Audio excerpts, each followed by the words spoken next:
If you have trouble saying no to things that you don't want in your life, or at the same time, if you have trouble saying yes to things that are going to be good for you because you're scared of change, you're scared of the unfamiliarity, you're scared of the uncertainty, then this reading is for you. Let me see how I can help you with this. Justice card is falling out as the first card.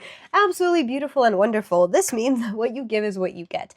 Justice card, it's all about scales. If you put in good things, if you put in risks, you are going to have outcomes for those risks. If you do more things that are going to be a waste of your time, like a job that you absolutely hate, and then you don't have energy to go back to school to find something that is actually going to be interesting, or focusing on a hobby that is actually going to be interesting and could potentially even be financially sufficient for you, then you're going to waste time. You are going to waste time at this job. You're going to waste energy at this job. Same thing with relationships. If you're looking for a relationship where you're going to be loved and cherished, and you are currently in a relationship where you aren't getting those things, one, communication if you really want to stay in this relationship, but if you're talking to a brick wall, maybe it's time for you to walk away from it.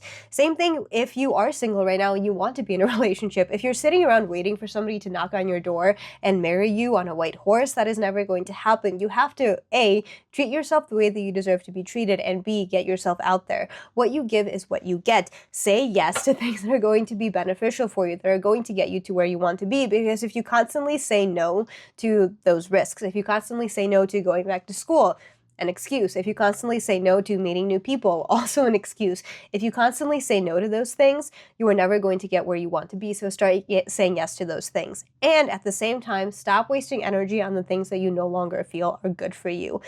A job. Yes, you can't just cold turkey quit a job, because what are you going to do next if you don't have anything lined up? But stop taking on so much. If you don't feel like you were appreciated, stop taking on more to prove yourself, because they're not listening to you. You clearly know they're not listening to you. But if you would like a private reading with me, by the way, please schedule that in. We can look into how you can get a better job, how you can get a better experience in where you are right now, in your relationships, in your financial standing, and literally anything. But I digress.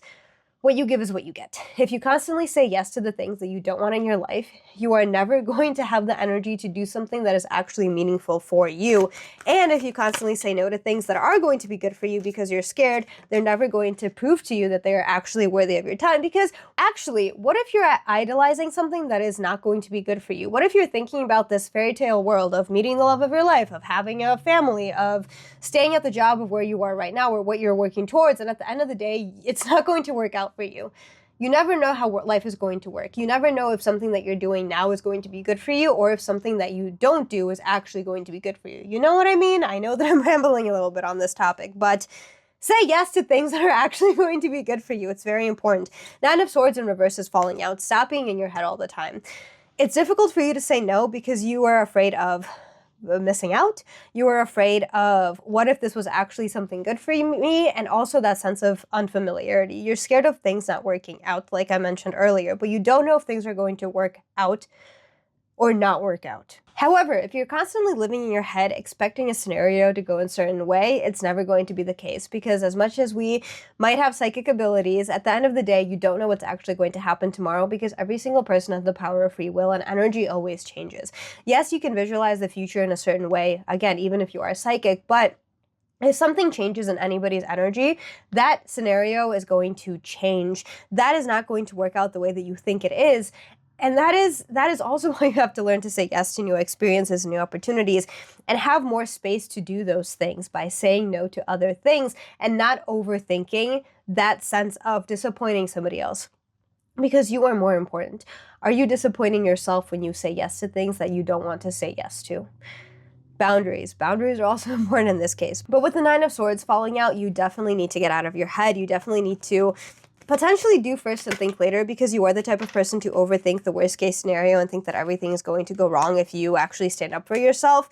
But, ooh, Six of Cups. When I said that, the Six of Cups fell out, which could be related to inner child, of protecting your inner child, because it is a card of nostalgia. How would you want to protect your younger self?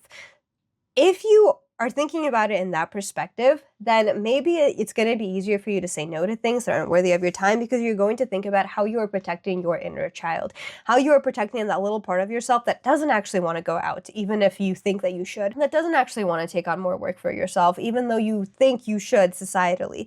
But do it for your inner child. Do it for your younger self. Every time you come across a decision where you are doubting if you actually want to do this, protect your little self.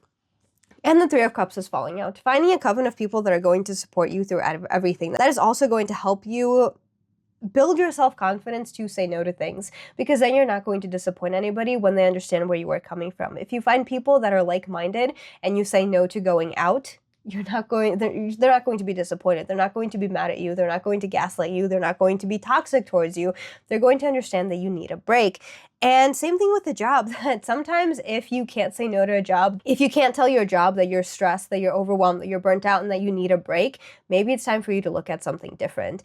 You have to make space for things that are actually worthy of your time. You do have to know how to say yes to things. But the only way that you're going to say yes to things and have energy and have space and have time and have the want and the desire to actually do the things that bring you joy is by saying no to the things that are draining you of your energy. And that's a matter of the baby steps, of doing the little things that are finally going to get you to having that space and having that routine and having that time in your schedule to follow your hobbies, to follow more books, to watch shows that you want to watch, to actually go out if you have been struggling with that, to find the love of your life, to find a job that is worthy of your time.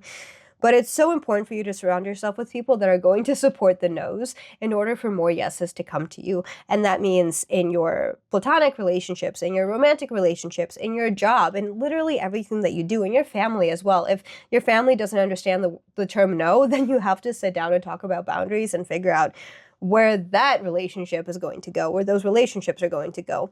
And the best perspective shift here is to think about your inner child. When you say no, you are protecting your inner child. And when you say yes to things that bring you a sense of pleasure, you are also protecting your inner child. So say no to things that no longer serve you and say yes to those risks and those uncertain experiences that are actually going to end up being so beautiful and so amazing for you. You got this.